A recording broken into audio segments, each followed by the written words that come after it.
ಇನ್ನು ಚಿಕ್ಕಮಗಳೂರಿನಲ್ಲಿ ಜೋರಾಯಿತು go back politics. ಕೇಂದ್ರ ಸಚಿವೆ ಶೋಭಾ ಕರಂದ್ಲಾಜೆ ವಿರುದ್ಧ ಮತ್ತೆ ಅಭಿಯಾನ ಜೋರಾಗ್ತಾ ಇದೆ. ಗೋ ಬ್ಯಾಕ್ ಪಾಲಿಟಿಕ್ಸ್ ಬೇಡ ನೀವು ನಮಗೆ ಅಭ್ಯರ್ಥಿಯಾಗಿ ಅಂತ ಅಲ್ಲಿ ಕ್ಯಾಂಪೇನ್ ಶುರುವಾಗಿದೆ. ಕೇಂದ್ರ ಸಚಿವೆ ಶೋಭಾ ಕರಂದ್ಲಾಜೆ ಶೋಭಾಗೆ ಟಿಕೆಟ್ ಸಿಗೋದಾದ್ರೆ ಪ್ರತಾಪ್ಗೆ ಯಾಕಿಲ್ಲ ಅನ್ನೋ ಪ್ರಶ್ನೆ ಕೂಡ.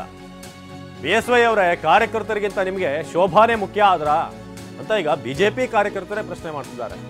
ಉಡುಪಿ ಚಿಕ್ಕಮಗಳೂರಿನಲ್ಲಿ ಶೋಭಾರನ್ನ ಸೋಲಿಸೋದು ಮುಖ್ಯ, ಪ್ರತಾಪ್ ಸಿಂಹಗೆ ಕೊಡದೇ ಇದ್ರೆ ಶೋಭಾ ಕರಂದ್ಲಾಜೆಗೂ ಕೊಡಬೇಡಿ ಅಂತ ಬಿಜೆಪಿ ಕಾರ್ಯಕರ್ತರು ಈಗ ಗೋ ಬ್ಯಾಕ್ ಶೋಭಕ್ಕ ಅಂತ ಅಭಿಯಾನ. ಎಷ್ಟು ಮಟ್ಟಿಗೆ ಅಂತಂದ್ರೆ ಒಂದು ಹಾಡನ್ನು ಕೂಡ ಮಾಡಿದ್ರು ಗೋ ಬ್ಯಾಕ್ ಶೋಭಕ್ಕ ವಿಚಾರವಾಗಿ.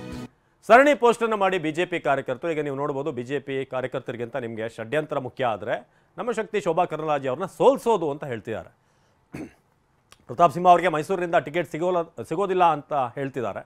ಹಾಗೇನಾದರೂ ಆದರೆ ನಾವು ಕೂಡ ಇಲ್ಲಿ ಅಭಿಯಾನ ಮಾಡ್ತೀವಿ, ಶೋಭಾ ಕರಂದ್ಲಾಜೆ ಅವ್ರಿಗೂ ಕೂಡ ಬೇಡ ಅಂತ ಹೇಳಿ. ಸೊ 2019ರಲ್ಲೂ ಕೂಡ ಇದೇ ರೀತಿಯಾಗಿ ಒಂದು ಕ್ಯಾಂಪೇನ್ ಶುರುವಾಗಿತ್ತು ಶೋಭಾ ಅವರ ವಿರುದ್ಧ. ನಂತರ ಅವರೇ ಅಭ್ಯರ್ಥಿ ಆದರು, ಗೆದ್ದರು. ಆದರೆ ಈಗ ಮತ್ತೆ ಅಂಥದ್ದೇ ಕ್ಯಾಂಪೇನ್ಗಳು ಶುರುವಾಗಿದೆ. ಸೊ ದಿನಗಳಂತೆ ಯಡಿಯೂರಪ್ಪ ಮತ್ತು ವಿಜಯೇಂದ್ರ ಅವರ ಬಣ್ಣ ಬಯಲಾಗ್ತಿದೆ ಅಂತ ಒಂದಷ್ಟು ಮಂದಿ ಸೋಷಿಯಲ್ ಮೀಡಿಯಾದಲ್ಲಿ ಪೋಸ್ಟ್ ಮಾಡ್ತಿದ್ದಾರೆ.